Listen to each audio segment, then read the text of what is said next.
Hey folks, I don't want to take too much of your Monday evening. If it's anything like my Monday evening, it's snowing hard outside and we should all be cuddled up in front of the fire. But I want to say welcome to you all. We're still waiting on some participants, so I will let them into our meeting when they arrive. So thank you very much for joining us for our very first Techla Scotland webinar. And it is a whopper of one because we have the delights of Anne Morgan-Thomas from SQA ESOL joining us this evening, and it's entitled Ask Anne Anything. That can be anything, I've been reliably told. So this very much is a forum. It's about posing your questions to Anne and having them hopefully answered this evening, and if she can't answer them, she will absolutely get back to you and answer them after tonight. As you all know, or maybe you don't know, but Anne Morgan-Thomas is the subject implementation manager for SQA ESOL and has been involved from the very inception of the SQA ESOL qualifications in Scotland. There is nobody better placed to ask questions about SQA ESOL, and we're over the moon to have her here this evening. This is a forum. Please have your questions ready. If you're not comfortable saying them, which I appreciate in a Zoom forum, please feel that you can pop them into the chat box and I can ask on your behalf. So Anne, unless you have anything you'd like to say to begin with, I will open the forum to our delegates. No, nothing really. Welcome. It's nice to see everybody. And I just wanted to say that I didn't choose the title for this. This was Pauline, I think, that came up with Ask Anne Anything. But I'm really happy to try to answer questions relating to SQA ESOL. And Jill Murray is also here, as you'll see, and she'll assist me if I get stuck. So I'm happy to go with the first question. I think it's quite nice if people can ask their questions if they have them, just so that it feels a bit more interactive. Would anyone like to put up their hands like we're at school?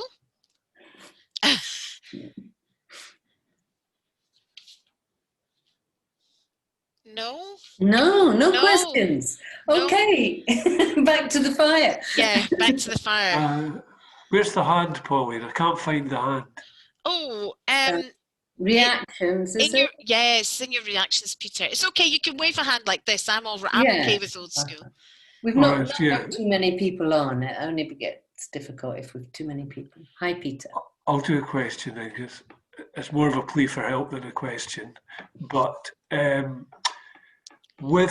this is a college question, so apologies for anybody who's not college-based, but we have a particular issue through COVID in that our class time with our students has been hugely reduced.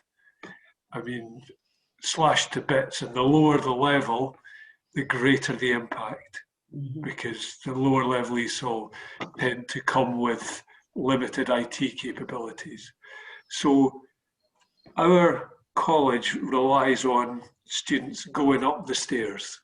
So if our elementary students want to come back next year, they have to go to pre-intermediate, or the funding council won't fund them. Normally this is fine, because in the space of a year we can get them up from National 2 to National 3 and so on. This year we are now seeing a significant number who aren't going to make it. The stairs are too big. So I'm not sure where to go. We can't have them back to sit in the same units again. We have to have a suite of assessed units for them to do. So I'm just kind of open to ideas. Are a lot of people not in that situation? You know, we were seeing in the papers yesterday, I think a lot of people here are nodding their heads, but we were seeing in the papers yesterday that idea that's now being put forward in England and Wales of people being able to repeat a year. I think this is something the Funding Council are going to have to look at in terms of the amount of learning that was possible during COVID times. I don't think that SQA can resolve that in any way. I mean, what we've done over the years is put in as many units as we can at the different levels, and there isn't a way of changing the framework now. It's fairly set at that stage. So I think it's something that the Funding Council are going to have to tackle. What about Colleges Development Network Scotland? If part of a college, I'm just trying to think of where to go with this. I think Education Scotland might be another route to kind of alert them to that, because they also sit on the, what's it called? There's the committee at Scottish Parliament, which is about learning, not enough learning having taken place. And I don't think it's limited to the college. I think lots of community-based settings will be experiencing the same thing, a much slower start to the year and a lot of things really to be dealing with. But there isn't a way that SQA can juggle with that. I can put it into the mix, and because they do attend a lot of these meetings. It's the Education Recovery Group at the Scottish Parliament, isn't it? That's, I've thought of it now. So I will put it into the mix, but I think it's going to have to be brought up through different, I would also bring it up through your union. I think, you know, there are lots of different kind of avenues, I think, that will need to be brought up, but I will talk about it with colleagues at SQA.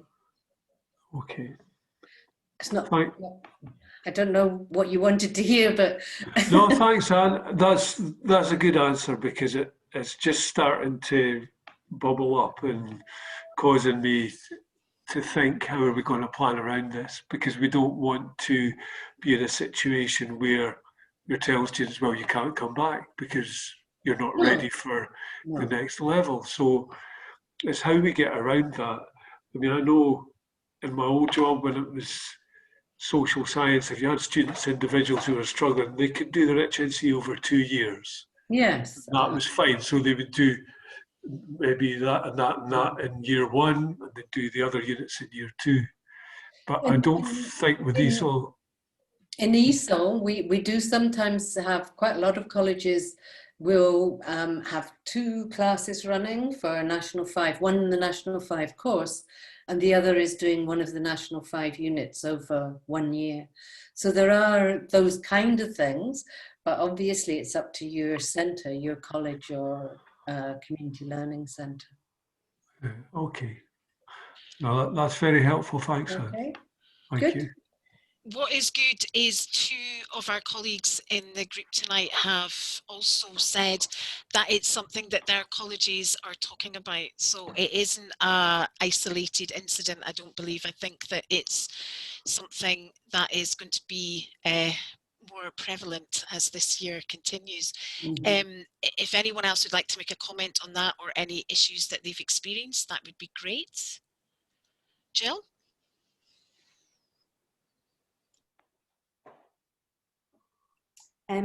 Yeah, we just had that discussion recently, and I don't think it'll happen across the board. I can see that Anne's here as well from Edinburgh College. But with the lower level classes and the classes that are struggling online and they've got children at home now, we're kind of getting them through 1 unit. So maybe at National 3, they'll do every ESOL in context. And then if they come back next year, everyday life, and they come back next year, they'll do ESOL in context. So we might not get them through the whole course at National 2, National 3 level, and maybe even National 4. So we're looking at doing some SQA this year, but it might just be 1 unit instead of 2. Yeah. And that's a similar model to doing the National 5 units to build up for the course, isn't it? Any other questions? Thank you, Peter. Thanks. Thanks, Jill. No other hands up? Mine's up, actually. Oh, sorry, Sue. The hands are in different places from Teams. This is probably this is a question really for the future. But once this current situation is over, and in relation to the ESOL framework, I'm interested to know if the SQA have any plans to develop project units within the ESOL suite. So the one at level 4, the added value is excellent, and we've used it a lot. And as an institution, we actually have to do projects, an SQA project each year with our ESOL students, and we've been limited to core skills projects up until now, which are very heavy on non-language related process. So I'm just interested, you know. Added value unit is one of my favorite units. I love it. Love it. Yeah. Great. Now what we can't put any more units into that framework. That framework is as it stands, much as the chemistry framework is, the maths framework. They will be reviewed, but I think the way of doing it, I think what we're talking about here is, if you're thinking Nationals 2 and 3, we're talking about unit assessment support pack or similar, where what you do is you take the everyday life unit or the in context unit and you turn it into a project.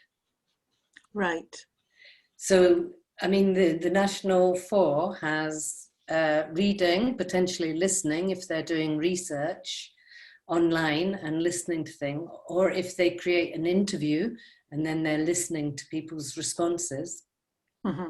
So much in the same way, you could have listening and speaking as part of the everyday life unit. So I think you've got your short talk or presentation, and so long as you've got questions and answers after it, then you've got both of those covered in there. You've got reading and potentially listening covered in the research.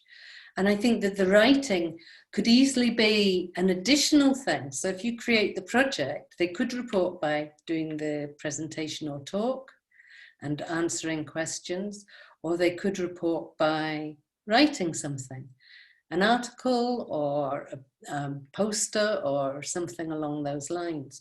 So I think it's just looking at the outcomes of everyday life and ESOL in context and saying, how can we just create this as a project?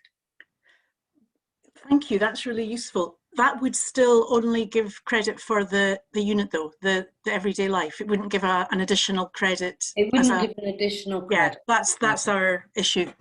Because at National 3, you've just got the 2 units. Yeah, that's what we were wondering is if there was ever going to be a way of actually adding a new project unit into that, because we have to do both units anyway. I agree we could turn them into more of a project-based route. But you're looking for to also, in addition, yeah. Okay, thank you. I don't think that would be possible, but I don't think it will, because the framework kind of is as it is, if you like. And although we can change things within it, it's hard to add to it. But, okay, thank you. That's very useful just to know. Thank you. It's not helpful in the way you want, but well, it's partly probably institutional as well in terms of what is it, you know, how we have to meet our own quality departments. Decision on the internal framework as it were, as well as what's available in the SQA framework. I think from the student's point of view, doing one of the everyday life or the ESOL in context as a project is a very good thing, because there's a lot of independent learning going on there. Things that are very positive for the students. Well, it has given, it's given us something to think about, and I think we could maybe adapt things to actually, apart from anything else, maybe make it more meaningful and useful for the students, especially just now, given that there's so much home working and self-study. Thank you very much. Anne has got her hand up, and I think it might be connected with that topic, Anne? Yes, it is. What we tried to do at the beginning of the year was put together, we've got the college units that they do and the SQA, So the everyday life fitted, we're talking about National 4 at this point, but the everyday life fitted in really well with the preparation for citizenship that they do. And then now this semester we're doing employability, which fits in beautifully with the ESOL in context. And it seems to work much better. They sort of, they do it as much, it's much more fluid, basically. They see the reason for it. If they're having to write a cover letter as their SQA task, you know, writing task, then it makes sense to them, rather than saying this is SQA and this is the rest, you know. Yeah. Do they get credit then for the ESOL units and these additional units? As long as they meet all the criteria, you know, we cover all the criteria. Oh, yeah, that's interesting. So and you're using the employability. I'm working on it now at the moment. Employability. Because they have to do a mock interview. So again, you've got speaking and listening. Yeah, that's really useful, as you say. Writing cover letter. And the only thing I'm trying to add on is, you know, a text on reading, which can be, I did one with them today just to try it out, for example, and it worked really well. You know, how successful people are, you know, just make sure that you cover the criteria, and it's checked obviously as well by the college, because we've got a... And are you doing living in Scotland as well?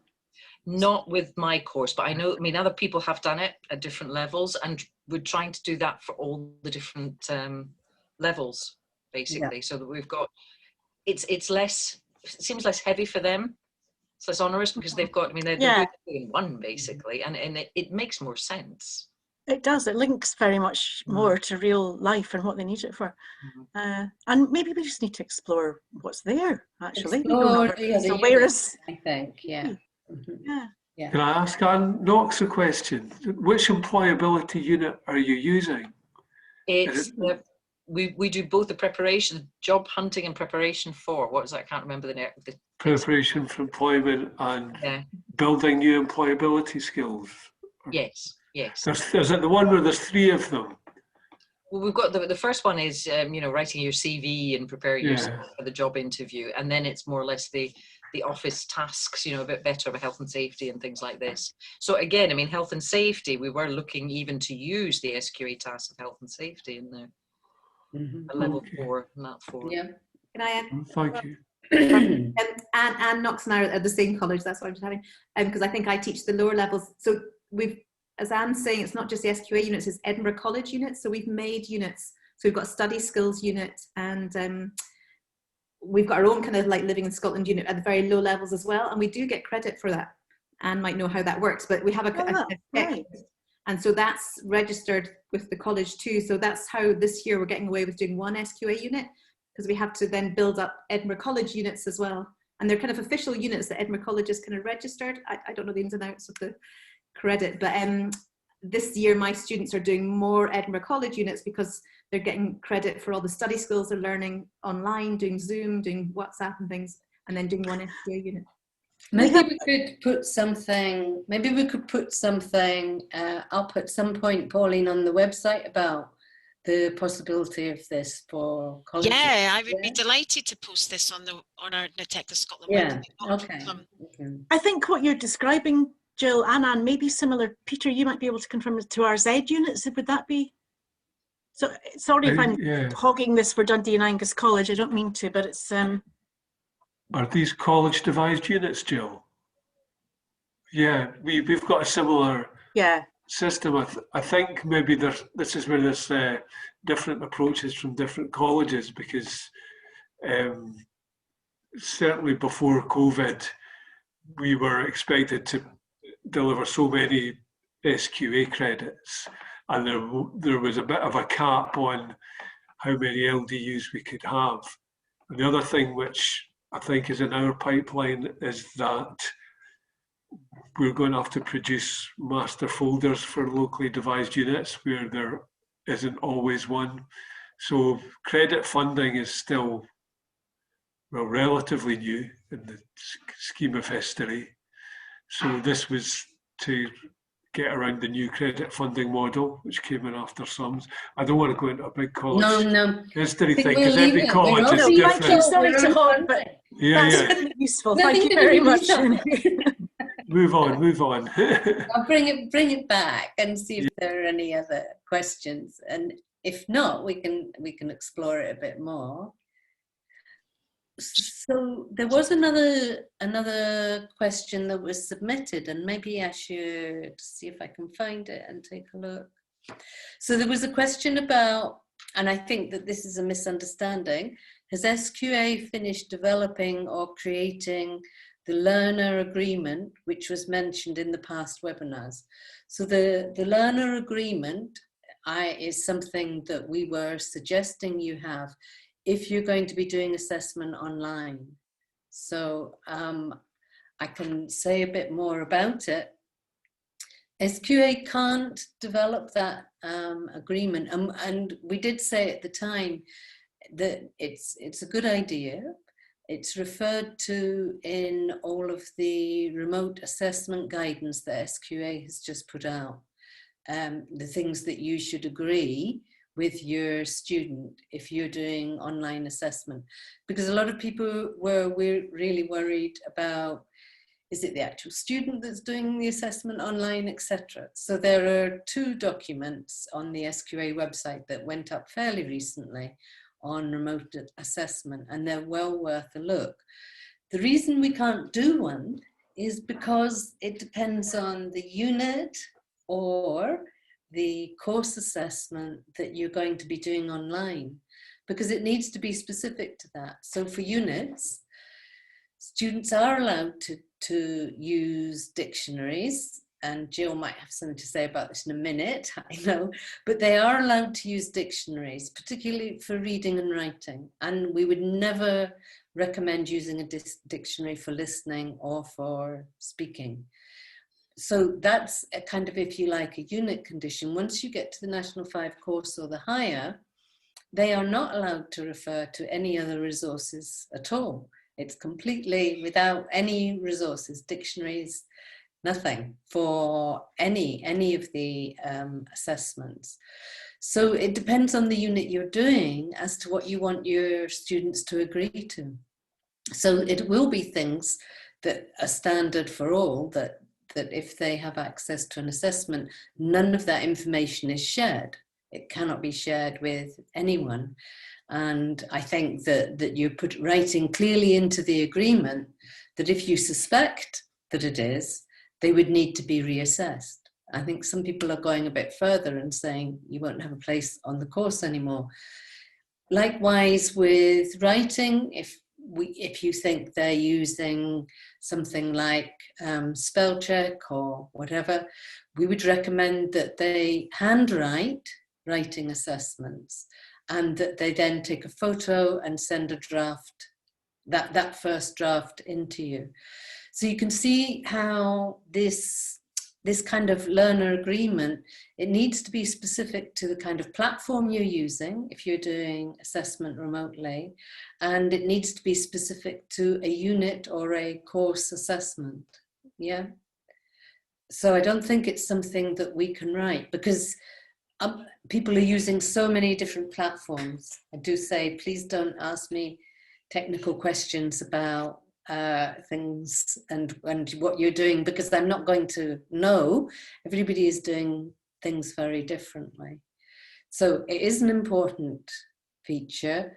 I think if you're in a college or if you're in a larger group of ESOL practitioners, it's good to get together and say, well, what do we need for this unit?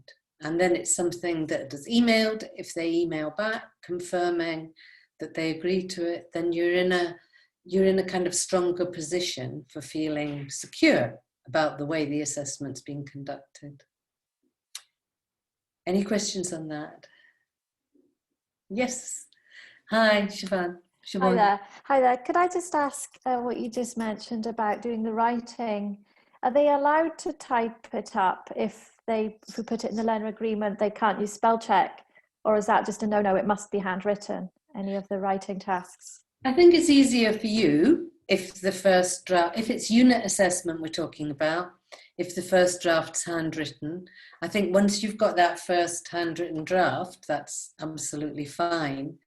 And once we come on to the course assessments, if we're talking about National 5 and higher, I mean, ideally written, because that's what they would be doing had they been sitting the exam. So ideally you want it in handwritten and a photo of it sent to you.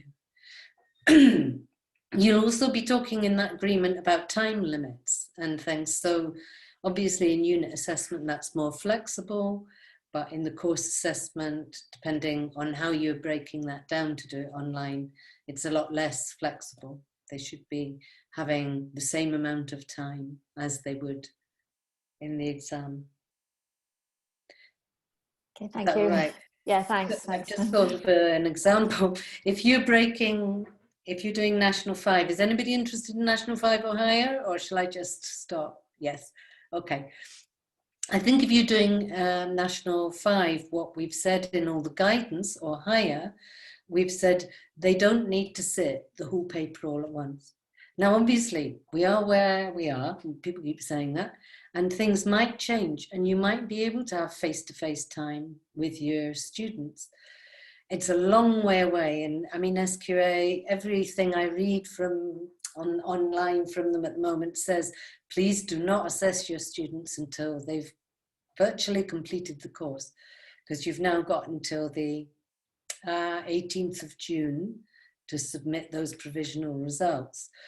So coming back to doing it online, we might not be in that situation, but if we are in that situation, then they could do one reading text at a time. Yeah, so you can break down one reading text questions and divide the time in an appropriate way that they would have to do the whole reading paper. Does that make sense? Yeah. Good. Any more on that? And your agreement. Don't forget your agreement. Any other hands up? No? Siobhan has like another question. Sorry, Good. sorry, I'm just going to ask, have they changed the date for the provisional results? I thought it was the end of May. Has that been It's now the extended? 18th of June. Oh, They do send that out, and that's been, I think they've put it out just about everywhere, but I think it's worth checking if you don't get alerts. You can sign up for alerts from SQA, so that's worth doing. But when you log on to the main website, so it's me, just Google SQA, you'll see at the top there's an orange band that says 2021. Can't remember what else it says, something 2021, but it's an orange band. And if you click in there, you get all the latest news and things. So that comes through. I was in fact doing a kind of webinar at the point that was announced, and somebody did get it on an alert. And so they were able to say that it just changed. So that's now the 18th of June. The date for unit results hasn't changed, and that's something that I'm asking about at the moment. Unit results is for colleges and community learning. It's the 30th of May. Got that right? Anybody from schools? No, because it's a different date for schools. So want to be giving that out. What was your question, Sean? Did I answer your question? yes, you did. Thank you. Okay. Track, so. Sue, did you have your hand up? It's just to follow up, Anne, you were saying that, you know, with the unit results date is the 30th of May, but you're going to ask about that. Does that mean you're asking with a view to it perhaps being? I'm just asking if anybody's considering it. It happens at a really high level, and Scottish Government's involved in every decision, so just about. Yes, because we are extending our year, our academic year, and that would maybe help a lot of people. Yeah, no, it's something I'm asking about, because I just got the dates through today. I was trying to clarify them, so yeah. Thank you. Okay. Remember, Anne. Write that down before you forget. I know. Same if it's not written down. Does anyone else have any other questions for Anne? Anything we've not covered? Anything that's happening in your day-to-day existence that you need answered or clarified? I know there's lots of changes this year, so sorry, Anne, I cut you off. No, that's okay. I've got a couple of things that were quite broad in terms of the question, and there's one around for units, I'm talking about units here, doing all the assessments at the same time. And it's not necessarily something I would advise, because I think it can be quite stressful. And what we are saying is to try to break things down and not be overloading on assessments. So if you're spreading out kind of small doses of assessment, and also, and I keep saying this and I keep writing it in everything that I write, think about using naturally occurring evidence if you're assessing online. So any task that you might set up, say for speaking and listening for your students to do, remember to have got permission from them to record that. Because it may well be that in that conversation or that task you've set up for them to talk about, they meet the assessment standards.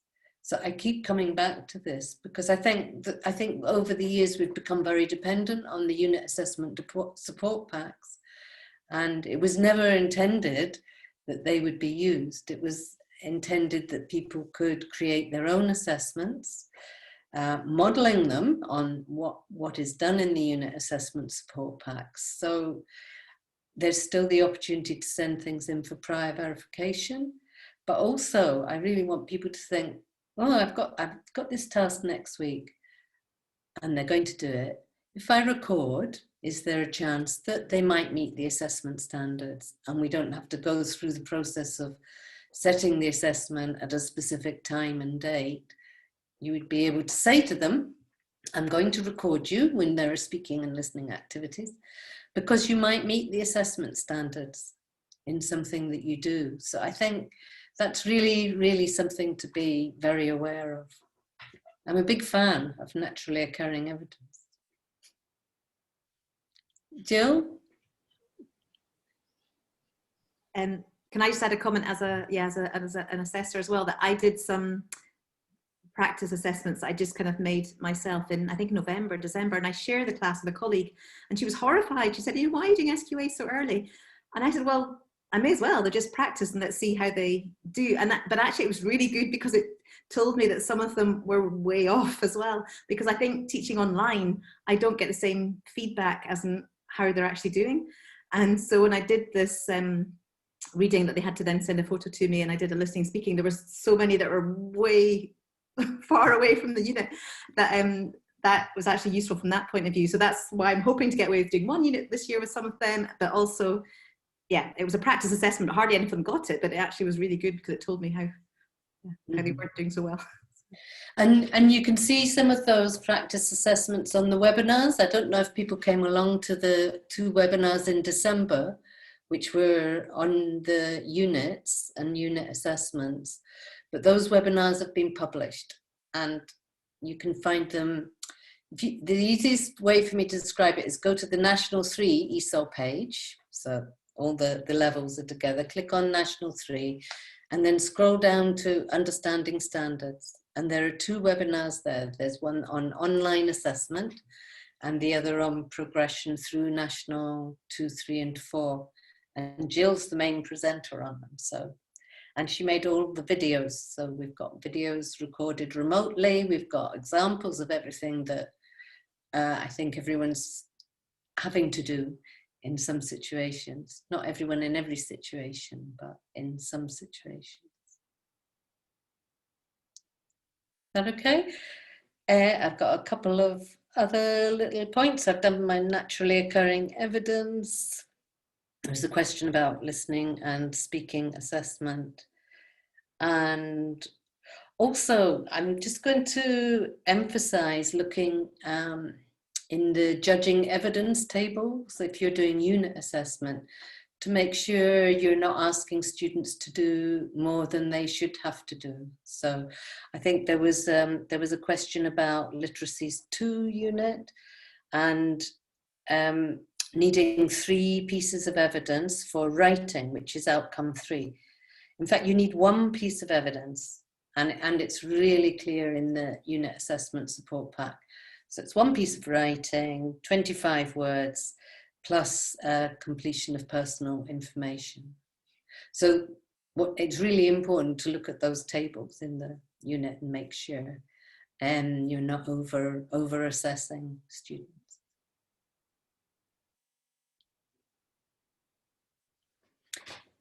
Any other questions? Anything else we can cover that you're going to think about tomorrow when you're doing something and go, oh, I should have asked, and might have known. I mean, there's a wealth of information on the website now. So, you know, do go on the ESOL pages for whatever it is you're doing, whether it's National 2, 3, 4, or National 5 and higher. There's lots of guidance there. There's quite a good guidance document that was written before we knew that higher was going to be cancelled, and it's advice on the speaking and listening, so the performance. So it was written at the time, lots of other courses were changing a bit, and it's got some quite good advice, I think. And the equivalent wasn't written for National 5 because National 5 was kind of cancelled at that point in time. But I think it's got quite useful information that you can apply to National 5 or any level, I think.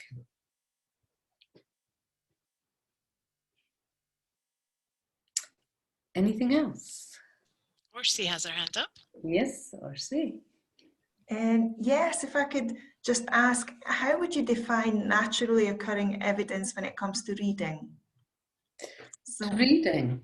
I mean, it might be, again, it might be a task that you've set them and questions that you've set. And I think Jill's done some quite good things on using texts from course books, but not using the same questions. So potentially an unseen text, not one that they've worked on in learning and teaching. So it's something unseen, and you've put a set of questions together. I mean, I think that the thing to be, if you're creating tasks, is just to keep the assessment standards in mind so that you're always covering the assessment standards. If the text allows, you've got questions that address each of the assessment standards. And I think if you're doing that as kind of part of what you're doing with reading, it may be that somebody does meet the assessment standards. And then you just need a copy of that text as evidence and a note of the questions that you asked and how they met the assessment standards. So, but that would be, so that could happen orally in class? Yeah. Or could be, what about if it's a homework task or maybe a written task during the session? What would be the kind of most ideal scenario for you in terms of, you know, authenticity and security of? Yeah, I mean, I think people are concerned about authenticity. So it's partly it's knowing your students a bit, isn't it? Mm-hmm. I mean, Yeah. there is that, well, I know that they could do it. And there's an element of trust. I mean, there's elements of trust going all the way down at the moment, I think, from SQA, and they're having to trickle down. We're having to find that trust, but we're also using knowledge of the students. So a homework task, maybe, depending on if they were very clear about the agreement and what they had to do. So I'm not necessarily talking about National 5 or higher. I'm talking about units. But it could be something they do on screen. And remember, with all the ESOL units, you can always ask the questions for reading and for listening orally. There's no requirement for them to answer written questions. So you can easily do that. I mean, we never kind of intended that all the questions should be given out like, they should be given out like tests, you know. I think that flexible approach, so you could have a text and you could ask the questions. You could ask them to photograph their answers and send them in to you. But I'm going to bring in Jill again because I know she's doing a lot of this at the moment. Yeah, just and was saying, I don't know if you have this, but our students actually have course books this year. So they're in front of the computer, because all the students are on mobiles. It's really hard for reading. So what we were doing, as Anne said, we were finding a text in the course book, maybe in a couple of units ahead. And then on a Zoom call like this, I would tell them which page to go to. I'd give them time to read the text. And then I'm asking them the questions orally. They're writing them down, and then they've got a short time limit to send me a photograph of that. And so that's how it worked. And actually, again, I kind of think that there's less cheating, because my students were terrible in the classroom at, you know, looking over and and helping each other. So I actually, and that's easier at the lower levels. I'm just going to talk about National 2, National 3, but you know, you've only got whatever 6 questions. So you could maybe see 1 or 2 questions are in the actual textbook, and then tweak them, and then create your own vocabulary questions, ask them orally, they write it down, they send you a picture back. Yeah, and it's quite you can save a bit of time if you do it in a group setting. Yeah, you don't have to do it individually. Yeah. But just make sure your questions address the assessment standards. Yes. Getting up the levels, you're getting opinion and attitude. So you've got to think about your text quite carefully in order to be able to have a question about some aspects of the assessment standards. And you don't want to be going, drat, I didn't ask the right question. and we just, we just found if the text and the questions were on the same screen, it was too hard for people on their mobile phones. So we're lucky that they've got course books that, you know, we can choose a text from there and just have to ask them questions. Yeah. Lovely, thank you. That's great help. Thank you. Anything else?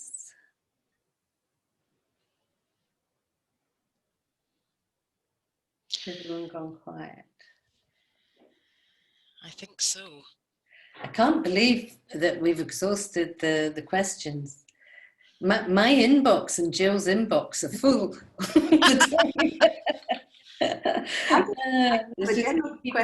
A chance to come and ask. I was hoping this might avoid some of the emails that come in. And I just wondered, because you're with all the high hegians at SQA, I mean, presumably other subjects are having these conversations too about how to do this online. I think there are a lot of webinars happening now for a lot of subjects. We were lucky because we always try and book events every year for ESOL, but partly because the ESOL population of practitioners, particularly in schools, changes such a lot. People find they've got ESOL when they haven't had students in school before. So we always try to have a number of events. So we were lucky that we arranged the 4 events we've had last January. And a lot of subjects don't have events and webinars as frequently as we do for ESOL. So I think we've just been, it was really lucky. Maybe in January I knew there was going to be something happening. We definitely needed 4 events, but so we're lucky. But for other subjects, I can see now, as I was logging into the booking system on SQA, there are lots of webinars coming up for media studies, English, and things. So, what was the question, or what did you say, Jill? I was just saying that, you know, for us, I think it's probably the reading comprehension is the hardest to do online, but other subjects must be having the same conversations. Yeah, they are. Spanish and French and Italian, you know. Yeah. And I think modern languages are having a webinar quite soon as well. So there's lots of information on those subject pages, the same as if you go to ESOL, there's information there. So I think that's getting out. I think quite often in other subjects, people work in bigger departments and there's a lot, perhaps more support than for a lot of ESOL practitioners who can be quite isolated in different community learning settings, in very rural settings and things. So yeah, I think we just need to keep the information flowing. There is you can email, I think it's called My Centre at SQA, with any questions, and they'll eventually reach me. And so I've been saying to Jill, it's quite good that we do that, because a lot of other subjects don't have direct access so much with the practitioners, because we've been doing webinars and things. So I think what happens is the SQA maybe aren't aware of the volume of questions about ESOL because it doesn't go in through my centre. So happy if you email us with a question, but also put it in through my centre so that they know people are asking ESOL questions. So they've got, I think it's quite important for them to be aware. Siobhan, yeah. It's just a question about the higher and Nat 5, the 2021 exams or assessments that are now on the secure site. At the moment they're in a PDF format. Is it possible for SQA to also put it in a Word format so it's easier to adapt? And yeah, Jules was asking me about that, and we were asked as well in one of the webinars about dividing them up, not necessarily putting them in Word. I don't think SQA will put them in Word format. I think they've issued them as you can create your own assessments, you can use past papers, you can mix and match with past papers, you can tweak bits of those and change them. But what they wanted to issue was this 2021 paper, and I don't think they'll issue it in a format that can be changed. Now, and that's something, again, I've got a meeting tomorrow that I was going to ask about, but I don't think they will have kind of unintentionally released it in PDF. I think that's a decision that's been taken at quite a high level. There is, I don't know how well it works. I was just having a look at it. There's a page called, have you looked at your email, Jill? I saw your reply that there's some link there. There's a page called, oh yeah, resources. I think it's assessment resources. If you go in there, and if you scroll down to the bottom, they've made a video about how you can cut and paste things out, not out of the PDF. Copy out and paste into any document that you want. And there's an example of how to do that if you're using computer or a laptop, and there's an example of how to do it if you're using an iPad. And I do realize it's not as helpful as having a Word document, but I think there are risks in terms of making changes to that 2021. And if people don't want to use the 2021 papers, there are lots of other options. You know, that you can pick up and use, mix and match with past papers for National 5 or higher, create your own, pull bits out, use texts, you know, change questions. But I think there is this idea that that paper, those two papers for National 5 and higher should stay as they would have been had they been sitting the exams. Not be sat in that way, because you can divide them up and do one text at a time, one listening at a time, one writing at a time. But I think Word just gives people the opportunities to change a lot. Is that okay. all right? Yeah, okay, thanks. Not helpful. That's fine.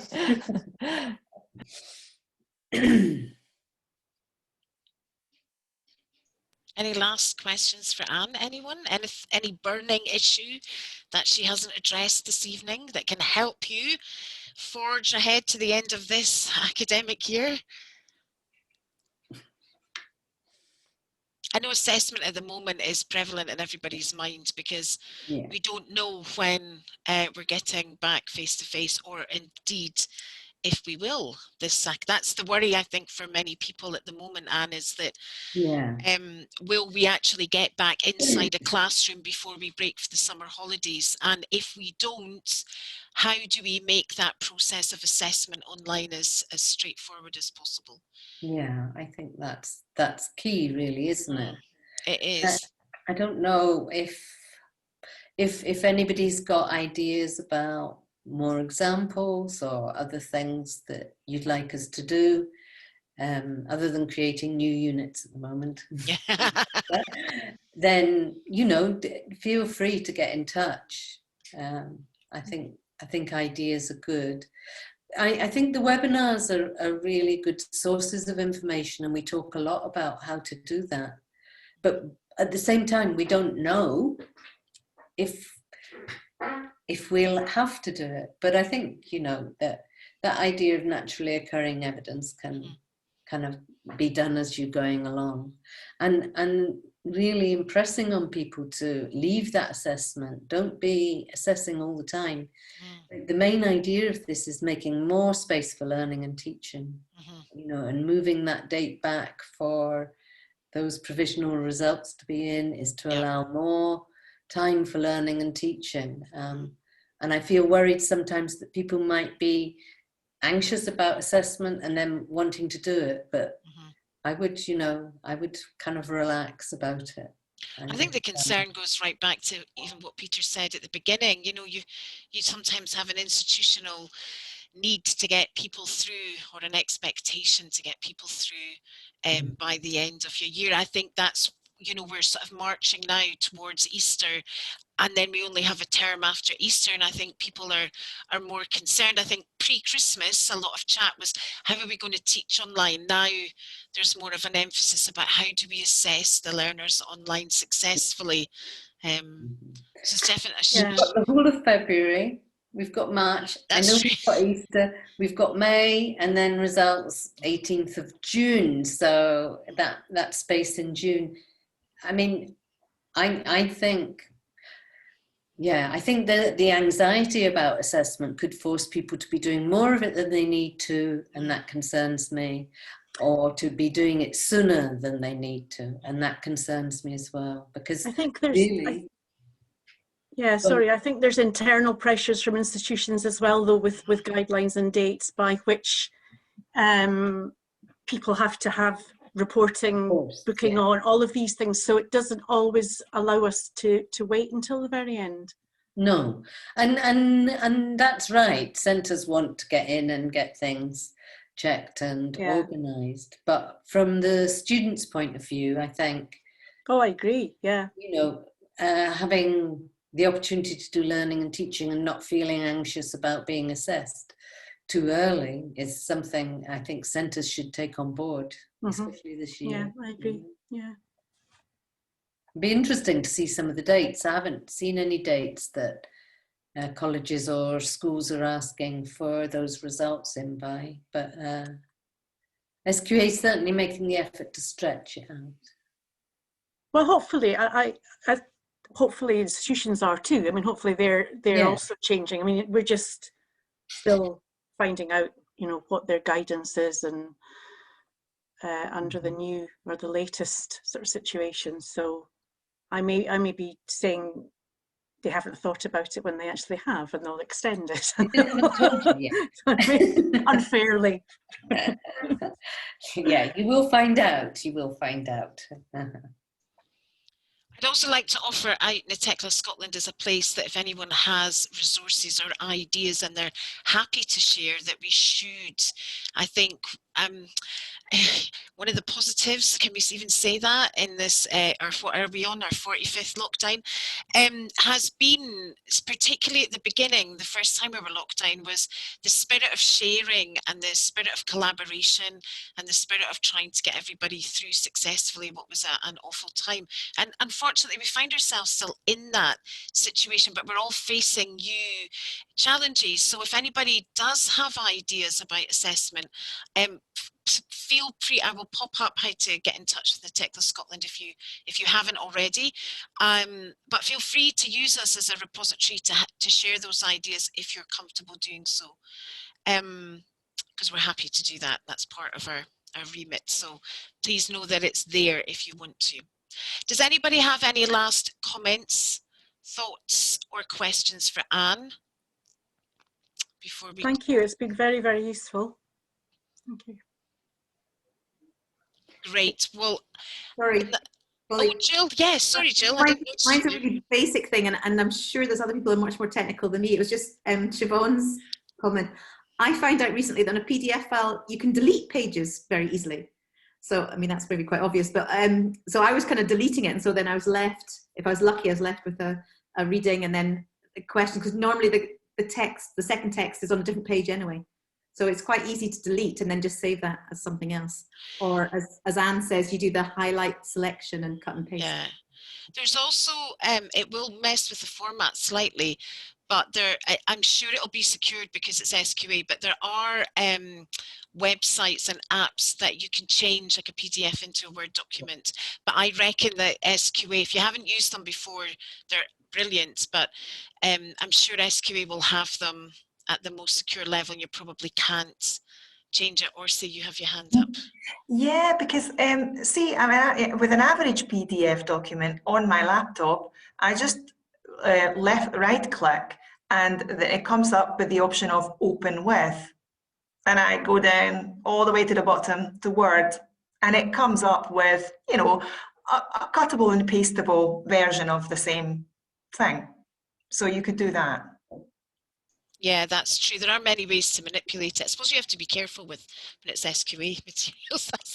That's the only thing I'm putting out there as a caveat. Just be careful when we're playing with those, assessment materials. Yeah, you need to act in the spirit of, yes. Of the document, yeah. No, I think whatever makes your life easier at the moment, but the spirit of it is not to change the 2021 question paper apart from dividing it up. So if there's a question you don't like, I wouldn't change that. It's there for a good reason. Okay, Roger, hearing you loud and clear, Anne. Does anybody have anything to finish off with? Otherwise, I will say a huge thank you to Anne Morgan-Thomas from SQA ESOL for joining us this evening and answering your questions. I hope it's been useful. I've popped up Natecla Scotland's website and our Twitter handle, I think you call it. If you don't follow our website, you should, because you can get all of our information straight into your inbox without having to come onto our website and search for all of the time. I'm so pleased that this was our first webinar. It's great. Thank you, Anne, so much. Thank you all for joining us. Look out for our notifications. We have a Whopper. We have a second Whopper webinar at the end of this month, which is with a lady called Anne Margaret Smith. If you haven't heard about her before, she created a company called ELT Well and is very known for working with particularly dyslexic students, dyslexic ESOL students, and that is what she's going to talk to us about on the 22nd of February. So look out for our notifications after this evening and join us for our second webinar. And we hope to bring you one every month until the end of the year. So enough from me. It's Monday night. You all deserve a cup of tea and not to have to listen to me. Thank you so much for joining us. I hope to see you in another webinar soon. Thank you to Anne and to Jill for backing her up, and we'll see you soon. Goodbye, everybody. Thank you. Thank you. Bye, bye, bye.